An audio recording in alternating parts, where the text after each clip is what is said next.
Good morning, and thank you for taking time to join us today. Standing behind me today is the Lawrence County District Attorney, John, I can never say your name correctly. Bongivengo, I'm sorry. First Assistant Diane Schaefer, the Mayor of Newcastle, Wayne Alexander, Police Chief of Newcastle, Tom Sansone, and from the Pennsylvania State Police, Lieutenant Scott Neal. We're here today to announce that agents from the Attorney General's Organized Crime Section, along with local law enforcement, are in the process of arresting or searching to apprehend as many as 28 suspected drug dealers operating in and around Newcastle, Pennsylvania. These arrests are the result of a 9-month-long joint investigation by the Attorney General's Office and the Newcastle Police Department into a pair of cocaine organizations established by Detroit, Michigan residents. The rings are responsible for the sale of as much as $2 million worth of crack cocaine in the Newcastle area since 2003. Evidence and testimony about these organizations was presented before a statewide investigating grand jury sitting in Pittsburgh, which recommended the criminal charges that were filed today. As part of the investigation, which, as I said, the investigation began in May of 2005, agents used undercover and controlled drug purchases and other investigative methods to identify the members of these organizations. These Detroit area dealers used a combination of threats, physical violence, and drug payments to gain foothold in the Newcastle area. Clearly, the motive for this was profit, with sales goals for people as high as $20,000 per day. And the dealers took aggressive steps to protect their lucrative enterprise. The grand jury identified the leaders of these two drug organizations as James O.Z. Brooks, this individual right up in here, and Amaro Tone Abram, both of Detroit. The reason we call them the West Side and the East Side, that's the west side of Detroit, where these individuals are from, and the east side of Detroit. The two organizations operated in a very similar fashion, bringing powder cocaine from Detroit to Newcastle, where it would then be cooked and turned into crack cocaine, packaged and sold locally. Brooks and Abram were aware of each other's activities and would occasionally supply the same local dealers or crack users, but each operated a separate criminal organization. The grand jury found that several residences in Newcastle were used as locations for the sale of crack cocaine, or to cook and package crack cocaine for sale, or as a stash house where the cocaine and supplies would be warehoused. The grand jury found that the powder cocaine was being processed into crack in Newcastle that was originated in Detroit. Crack users would rent vehicles. This is crack users, not the dealers. Crack users would rent vehicles and drive Brooks and Abram or their associates to Detroit to pick up the cocaine. Females would often be used to hold the cocaine during these trips.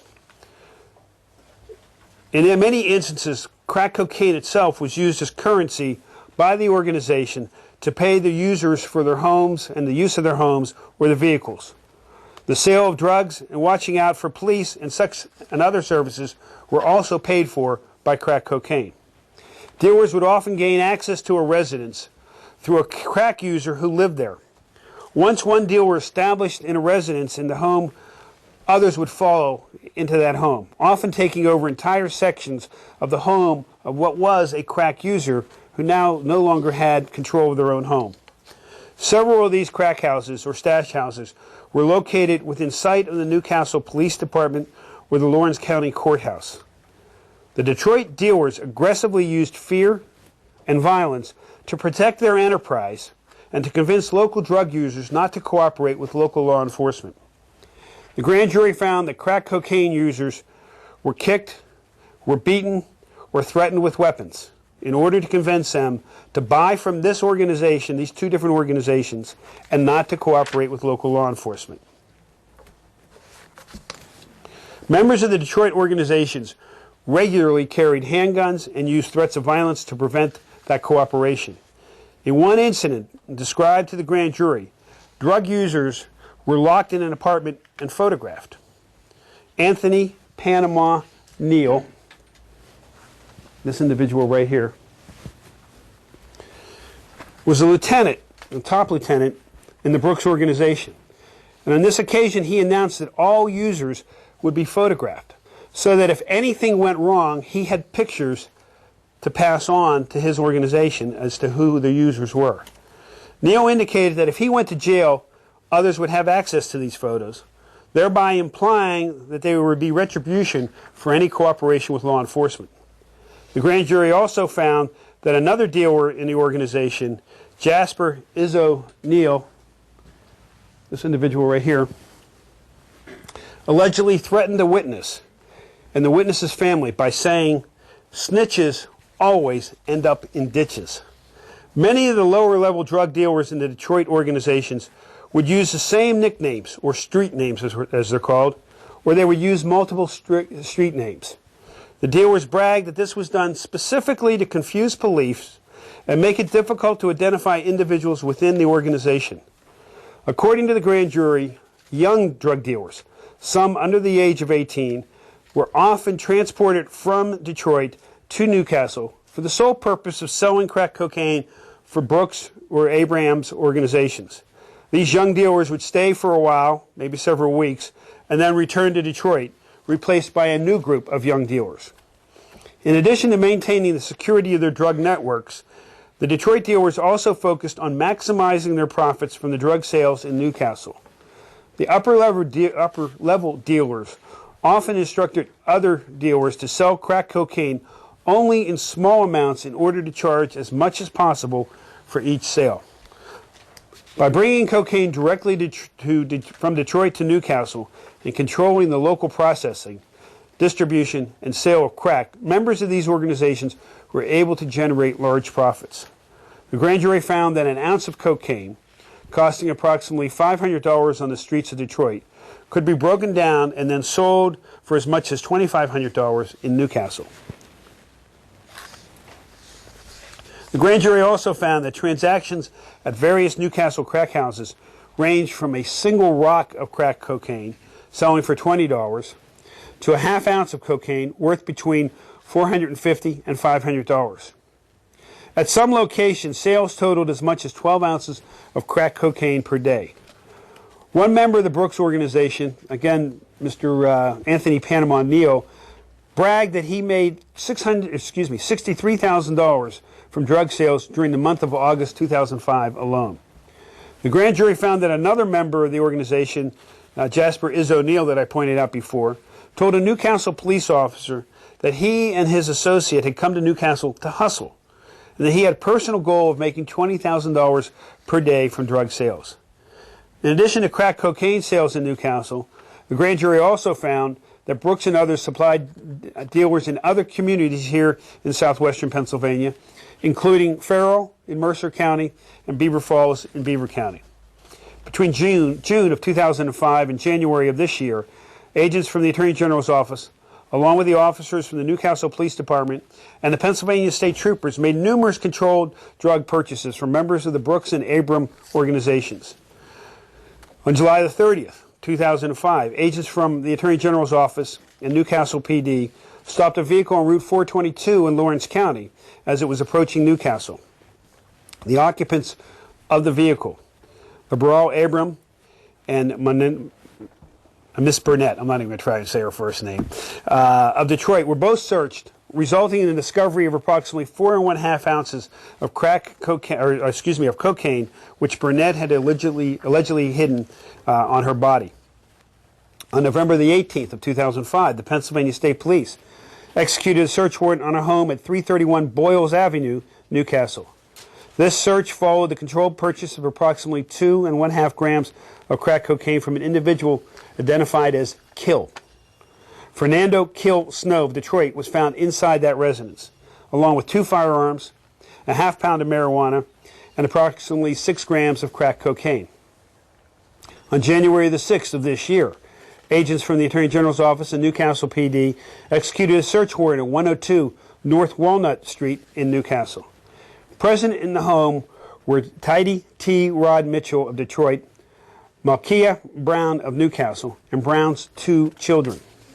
Agents and officers seized 1 handgun, a digital scale, baking soda, and empty baggies, and other items that are associated with the preparation of crack cocaine from the kitchen of the home. During that search, in the ceiling above the kitchen, officers discovered $4,000 in cash and bags containing a total of approximately 6 ounces of powder cocaine. Additional cocaine was located in the attic of the home, bringing the total amount of cocaine found within the house to approximately 700 grams. On January the 26th of this year, agents and officers executed a search at a home located at 1302 5th Avenue, Beaver Falls, following a controlled purchase of cocaine. Approximately 60 grams of crack cocaine and a handgun were seized during that search. These defendants will be arraigned today, or are being arraigned presently, before Newcastle Magisterial District Judge Melissa Amodi. The cases will be prosecuted here in Lawrence County by Senior Deputy Attorney General Michael Awish. And Michael, I see you back there if you come up and join us now. Of the Attorney General's Organized Crime Section, along with Lawrence County First Assistant District Attorney Diane Schaefer, who has been specifically designated as a Deputy Attorney General for this case. I want to thank the Newcastle Police Department, specifically including Sergeant Chris Boyer and Detective Anthony Linnazy, along with the Pennsylvania State Police, the Lawrence County District Attorney's Office, for their assistance with this investigation. I want to thank officers from the Shannock Township Police Department, Lawrence County Sheriff's Office, Lawrence County District Attorney's Drug Task Force, Shenango Township, Union Township, Bessemer Borough, Northwest Lawrence Regional Police Departments for their assistance with today's arrests and ongoing arrests. It's important to note that attacking in an organization, an organized drug enterprise like these, takes close cooperation between law enforcement agencies on every level. I've been observing this investigation and operation very, very closely since it first began. I basically get reports on it daily and was following very closely. And the cooperation in this should be noted. It's extremely good cooperation. And we have to do that. These Detroit drug dealers understood themselves the value of cooperation, and they worked closely to gain control of a large portion of crack cocaine trade, not only here in Newcastle, but they were spreading it out, going into Beaver, going into Mercer areas. Law enforcement needs to work together just as closely as these corrupt organizations work together. This is not a Newcastle problem. It's not a Lawrence County problem. This is a problem that is facing small and mid-sized communities across Pennsylvania, which are actively being targeted by organizations, even from outside Pennsylvania, to come in and sell their drugs. They come to places like Newcastle to make money. We come here, law enforcement comes here, to try and make Newcastle safe and to put them out of business. Before we answer any questions from the media, I'd like to turn the podium over to your district attorney, and then we'll turn it over to some other members. First thing I'd like to say is I'd like to thank the some 70 or so agents from the Attorney General's office, as well as local law enforcement officers from basically all over the county and different agencies, as Attorney General Corbett alluded to. We hit these houses this morning, and these officers, as you can tell, they have a history. These Detroit gang members have a history of threatening violence and violence, so they put their life on the line this morning, as they always do, and I personally would like to thank them for that. As Attorney General Corbett has mentioned, we've taken out hopefully a substantial chunk of the Detroit trade coming into Newcastle. It's the first time that I'm aware of in Lawrence County that these individuals will be charged under a racketeering section of the law, which is basically treating them as organized crimes, as you can see as we have them detailed out. There's been a great cooperation between, not just between the Attorney General's office and our office, but amongst the Pennsylvania State Police, the Newcastle City Police, and all other organizations involved in not just what happened this morning, but throughout the investigation. There's been excellent communication amongst the individual members that are involved, amongst the attorneys involved as well, and between the attorneys and the officers that have to go out and make this situation. And quite frankly, that needs to continue, and I hope that will continue. So this incidents will stop. It is a joint prosecution, as Attorney General has stated. Diane Schaefer from our office has been involved with this since the inception as well.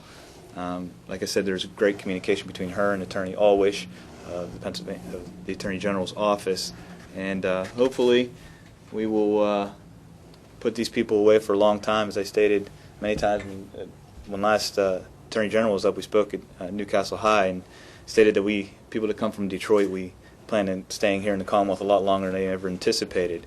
And I believe out of the 28 people involved in this that we have up here, 17 of them are originally from Detroit. So that's a fair amount. So, like I stated, hopefully we put a large dent into this, and we'll continue the cooperation to make it Newcastle and Lawrence County in itself a safer place to raise kids and bring business in, and not the type that they want to bring in. Thank you. Mayor? First of all, I'd like to thank Attorney General Corbett, State Police, those 70 officers that were involved, District Attorney's Office in this endeavor today. When this administration took office, I made a pledge to the citizens of Newcastle and Lawrence County that we're going to clean up the drug issue. This has been a problem here for over 25 years, and I'm not going to tolerate anybody, whether it be Detroit, New York, Philadelphia, Youngstown, coming to this area and selling drugs. And we're going to continue with this fight against drugs. This is only the beginning. We have plans in the future to go after the street dealers, those folks that are just selling the bags of marijuana or the little amounts of cocaine. And in talk with Attorney General Corbett, he extended his cooperation along with the state police in doing this in the future. With Newcastle doing his revitalization, making the city come back and jobs here, we can't have folks shooting up the city and taking over our neighborhoods. These are sacred ground where our children grew up at, that should be allowed to go out there and play without having any fear of being shot or being kidnapped or being threatened. And these folks you see here use those tactics, threatening people, and also knocking on people's doors, looking at people on the porches and telling them go back in the house. That will not be tolerated in Newcastle, and this administration has a zero tolerance for drugs. Thank you. Lieutenant? First of all, I just want to commend and congratulate all of the agents and the supervisors of the Attorney General's office on conducting an outstanding investigation. We're seeing the culmination and the tremendous success of the investigation here this morning. I think it's important to note, to reiterate what General Corbett had said, is it's extremely important that these types of investigations to attack these problems be a cooperative effort, and this was. The Attorney General ran the investigation. We played an assisting and supporting role in it, as well as all the municipal departments in the area. And I just want to make note that if there's any doubt in anyone's mind out there about whether or not we're going to continue to do that, I want to assure everyone, and I want to assure anyone else who's involved in any activity like this, that this does not end. We, the state police, the Attorney General's office, in conjunction with all the municipal departments in the area, are going to continue to conduct investigations and attack these problems and anyone who's involved in this type of activity from here on out from several different angles. I just want to make that very clear to anyone who's out there, and thank you. Chief, did you want to say anything? It's a tough act to follow everyone else that was here. There's not much more I could say other than thanking everyone that helped us. Newcastle's not a big enough police department to take this on their, by themselves.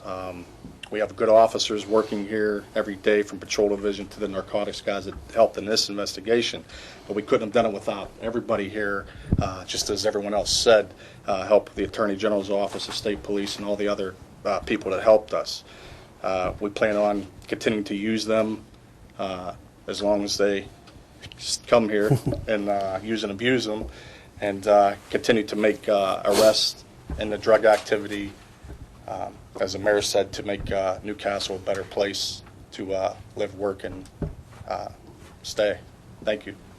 Thank you. To bring you up to date on who we have in custody at the moment. James O.Z. Brooks is one of the individuals that's in custody at the moment. You guys could make me read what the bail is, huh? Okay. It's $500,000. $500,000. Okay. We'll answer your questions if you want to know what the bail is. Malik Brown is in custody. Where's Malik? No, okay. She's in custody. Dwayne Evans is in custody. Panama is in custody. Isaiah McCurdy is in custody. And Arthur Page is in custody. We also picked up Shantice Johnson, known as Stretch, is in custody in Detroit on other charges. We arrested 2 other individuals during the course of this, actually 3 other individuals, one on a summary warrant, but we arrested a Renata McHenry on a bench warrant for other charges during the course of the arrest this morning, and a Kathy Oravets on drug charges today, where she was found in possession during the course of the arrest today. The investigation, the arrest teams are out still looking for individuals. We know that a number of them are back in Detroit. They just happened to leave yesterday. Timing is everything in that regard. And we know they were going back to resupply to come back. We will be working very closely with the Detroit and Michigan and federal officials to apprehend these individuals. And I want to make it clear that this is an ongoing investigation. It does not stop here. We will continue to determine who else is involved in the organization. We will seek them out. We will include them in the charges here, working with the district attorney's office and our office. And we will also work with, in the appropriate time and manner, with federal authorities in this. This investigation never stops. We continue to investigate. With that, I'll try and answer your questions, or the gentleman behind me and lady behind me can answer the questions. The chief mentioned your department is not big enough to handle this size operation. Is that perhaps why these guys targeted this area? Well, I think this is not an uncommon phenomenon anywhere in Pennsylvania with cities the size of Newcastle. We see it across where drug gangs from major metropolitan areas, Detroit, New York City, Philadelphia, go into a smaller town, Newcastle, Wilkes-Barre, Scranton, Lancaster, and they set up an organization there for a number of reasons. Number one, they have greater competition in their own town. They could have violence directed towards them in their own town. So they become the medium fish or the small fish in the big town. They come to a smaller town to try and become the big fish and really try and push out all the competition. These two organizations kind of cooperated with each other, worked with each other, and made it clear that you weren't supposed to be buying from anybody else, and tried to eliminate their competition. I joked about this earlier. There's also an antitrust case here, if this were a legitimate business, because they tried to set up a monopoly here.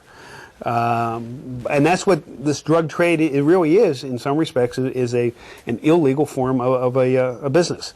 But in this case, they were looking to take over a market, and this was their market. Are the two Neals related? Brothers. Brothers? Brothers. You mentioned they took aggressive steps to protect this. Can you elaborate on that a little bit? Well, I think if you look at the grand jury presentment, it'll elaborate on it for you. But I think when you tell people, we've got your photographs. You know, you take the users in, you know who the users are, and in any drug organization, the weak link are the users.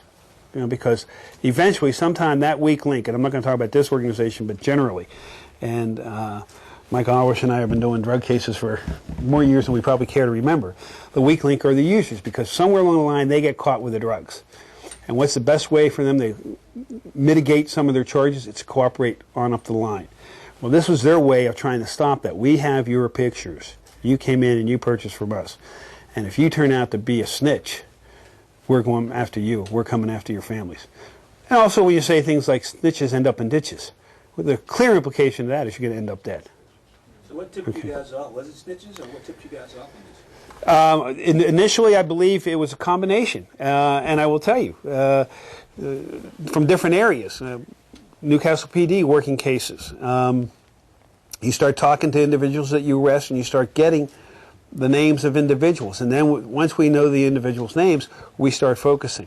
Some of it was undercover purchases that were conducted by agents, but a great deal of it was people who cooperated with us and let us know. Some of it were citizens in the community telling us about activity going on in a community that looked out of place in a neighborhood where these people were trying to intimidate the entire neighborhood.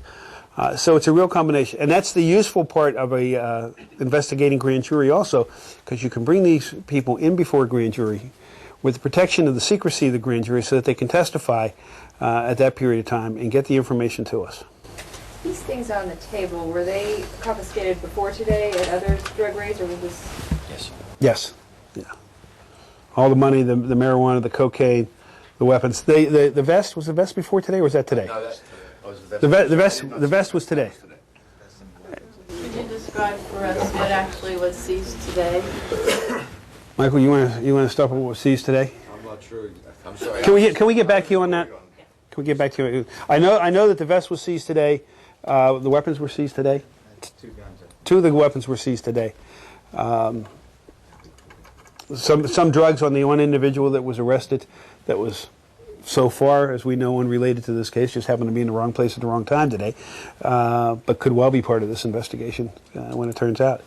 How do you know about the young couriers, the juveniles that you mentioned? Witnesses testifying. And are any of them part of this? You're trying to pick them up as well? Well, you have two aspects of that. One, they're from Detroit. Two, they're juveniles. So we've had a hard time identifying who they are so far. If we're able to identify, that's why I say the investigation doesn't end. If during the course of the investigation we can identify who they are, then we'll make a determination with the district attorney's office whether we want to bring juveniles back here or whether we would just want to have Michigan authorities deal with them. Was the idea that these juveniles would not be subject to adult penalties? You got it. You got it. That's exactly why they use juveniles, is so that they wouldn't have to be facing federal time if the case were to go federally, or if they face state time as an adult. You had mentioned Farrell and Butler were areas where they were branching out. Beaver. I'm sorry. Any information that leads you to believe they were also branching into the Youngstown area in Ohio? We believe that many of the people coming in to purchase, and I'm going to look at Mike to see, correct me if I'm wrong, users were coming in from there.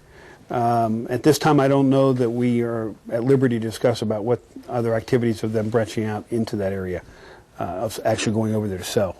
Unless it's in the... A few of them have been arrested over there. Okay. So that's... Okay.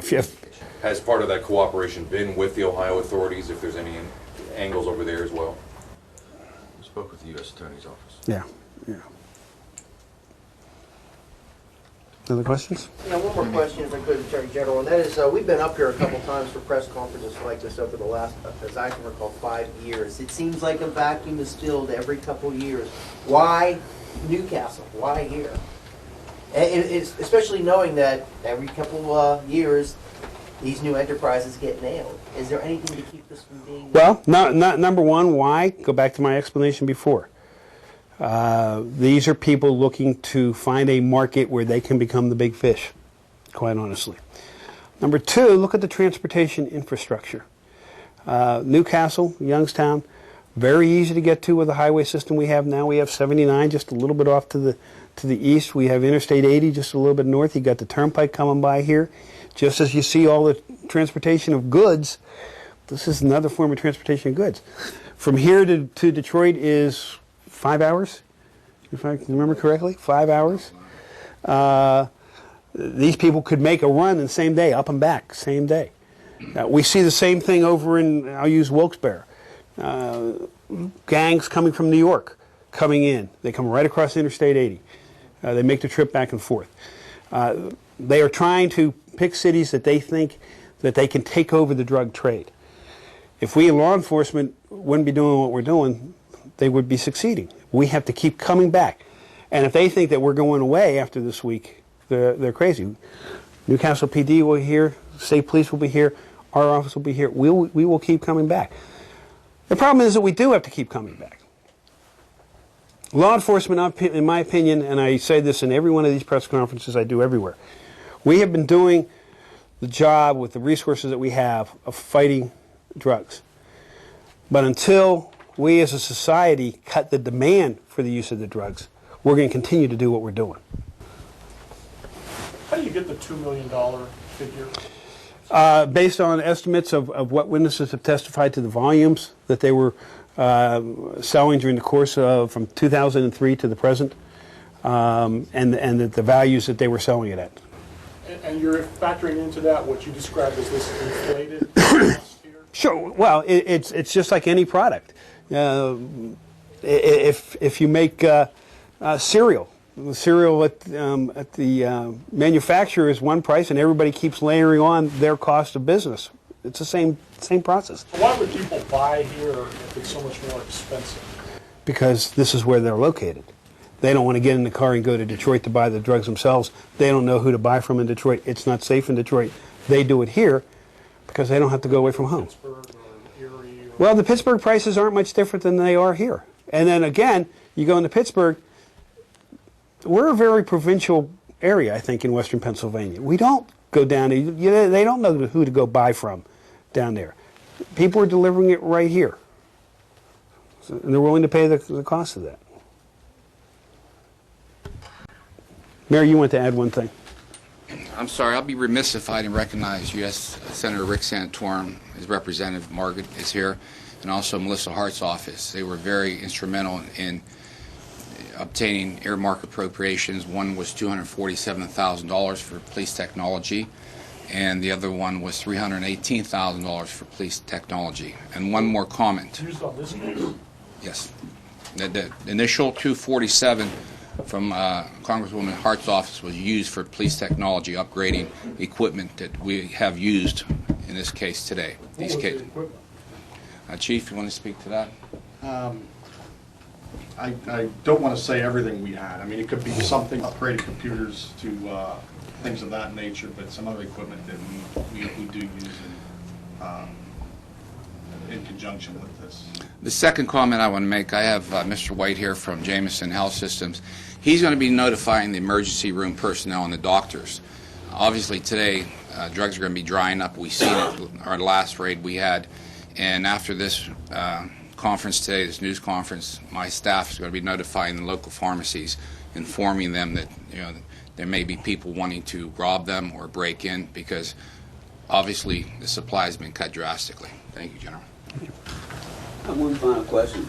I think most of the arrests you have here are tied into drugs, but I see guns and the tactics they use. Are any of you guys going to be associated with any unsolved homicides in this area? I believe that as I said before, these investigations always are ongoing. Sometimes those investigations are as a result of cooperation of people that may now come forward, or people within this group who may decide in their best interest to cooperate. Whether that leads to the solving of any unsolved homicides at this point, I don't know. We can only wait and see. Okay? Thank you all.